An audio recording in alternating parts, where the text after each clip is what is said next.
California, 2014. It seemed that in this golden state the sun never set. But for 9-year-old Juan had vanished forever on that fateful evening. His bright red hair, which looked like a fiery halo around his childish head, flashed for the last time against the backdrop of the setting sun before he was abducted at 1829. Small burgundy horns just beginning to break through his skin, and a short tail twitching curiously, were hidden under an oversized hoodie. He was a demon, but in this world demons lived among humans, indistinguishable from them except for minor, almost imperceptible traits. He was taken to a place that would forever leave a mark on his childish mind.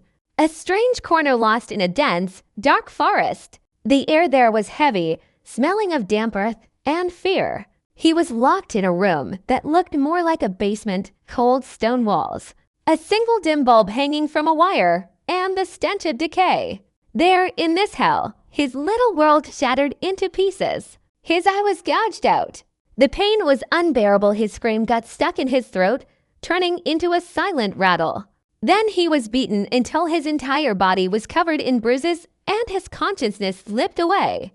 When he woke up, he was lying on the side of a dusty road, with a cold wind blowing over his bloody eye socket. The police found him and took him home, where his terrified parents, also demons, but hiding their true nature, couldn't believe what had happened. The following months turned into an endless series of visits to psychologists and attempts to launch an investigation, but the perpetrators were never found. A case was opened, but it remained unsolved.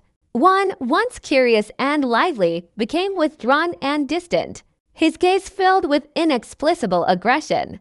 The childhood trauma left a deep, unhealed scar, turning into post-traumatic stress disorder that slowly but surely ate away at him from the inside. 11 years later. Chapter 1. Shadows of the Past. September 2025. The air in the park was cool, but sunny autumn leaves were just beginning to turn golden, heralding the coming cold. Juan sat on his usual bench, slightly worn by time, in the farthest corner of the park, where tall trees cast long shadows. His bright red hair, now longer and disheveled, fell over his forehead, partially covering the place where his left eye should have been.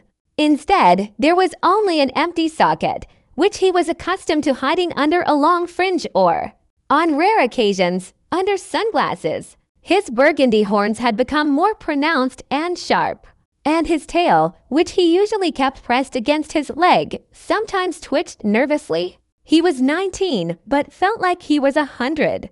Every day was like the previous one, a gray, dreary routine interrupted only by outbursts of anger or deep, overwhelming melancholy. He wore his favorite black hoodie pulled tightly over his head, concealing part of his face, and underneath, the plain black shirt. His dark blue jeans were worn, and his old sneakers had long lost their original appearance. He was the embodiment of alienation, a living reminder of a broken soul.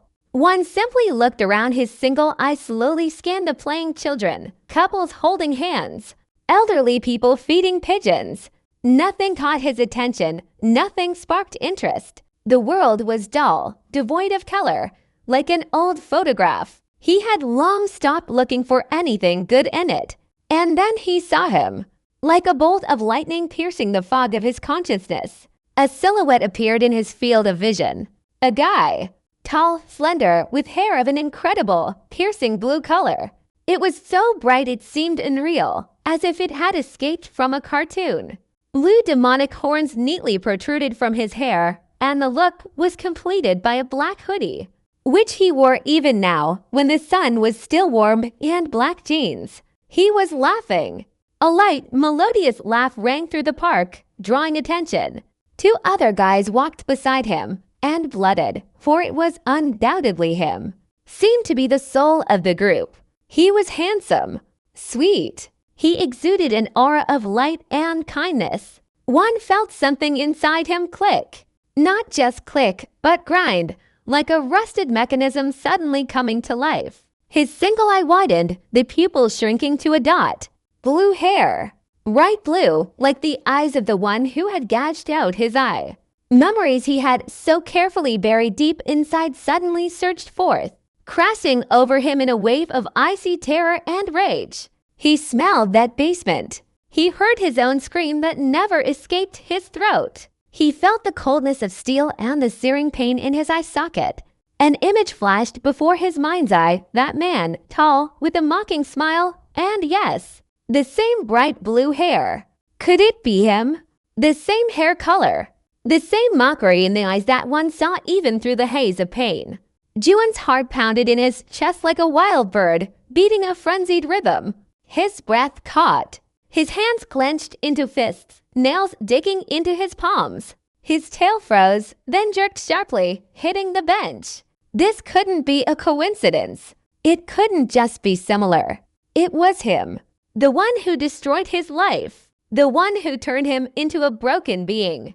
Bludud, unaware, walked past the bench, his laughter still ringing in the air. He was the embodiment of everything one had lost. Carefreeness, joy, light, and that only intensified his rage. How dare he be so happy? How dare he laugh when one bore the mark of his cruelty? One slowly rose from the bench, his movements sharp, robotic. He felt like molten lead was flowing through his veins instead of blood. In his empty eye socket, where an eye once was, a small white circle appeared. It glowed with a faint, ghostly light, like a pale pupil just awakening from a long sleep. It was his personal signal, a harbinger that the hunt had begun. Bludud was innocent. He wasn't even in California in 2014, when it all happened. He just looked similar. But for one, that didn't matter. His mind, distorted by trauma and thirst for revenge, painted a picture in which Bludud was his tormentor. And now that he had found him, he wouldn't stop. Juan followed Bludud, keeping his distance. His gait was silent, like a shadow. He leisurely trailed him, watching every movement, every gesture, every laugh. He was a predator who had just spotted his prey. And he had plenty of time. Plenty of time to plan everything. Plenty of time to enjoy the anticipation. He knew Bludud lived somewhere nearby. He had heard his friends call him by name. Bludud. Such a ridiculous, overly sweet name for such a monster. He would follow him. Learn his daily routine. His habits. His fears. And when the time came, Juan would strike hard. And then Bludud would learn what it felt like to lose something invaluable. Juan felt no remorse. His soul had long died, buried under the rubble of the past. Only the thirst for vengeance remained. And that white circle in his eye socket, now glowing brighter than ever. Over the next few days, Juan was unlike himself. He followed Bludud step by step, silently, like a shadow clinging to his feet. He learned that Bludud attended a local college, worked part-time at a small cafe in the evenings, and lived in a cozy house on the outskirts of town, which always seemed bathed in sunlight. He learned that Bludud loved sweets, always smiled at passers-by, and was gentle even with stray animals. All of this only intensified Juan's rage. How could this person, so similar to his tormentor, be so kind, so innocent? He watched Bludud from behind bushes, from around building corners, from behind parked cars. His heart thudded heavily, like a hammer beating out the rhythm of revenge. He saw Bludud hug his friends, laugh with his head thrown back, his blue hair fluttering in the wind. Juan felt his empty socket pulsate, the white circle within glowing ever brighter. One evening, Juan followed Bludud to his house. Darkness had fallen. The windows of the cozy house glowed with warm, inviting light. Bludud went inside, and the light went out in one room, then came on in another. Juan stood in the shadow of the trees, his burgundy horns nearly blending into the darkness. He imagined Bludud,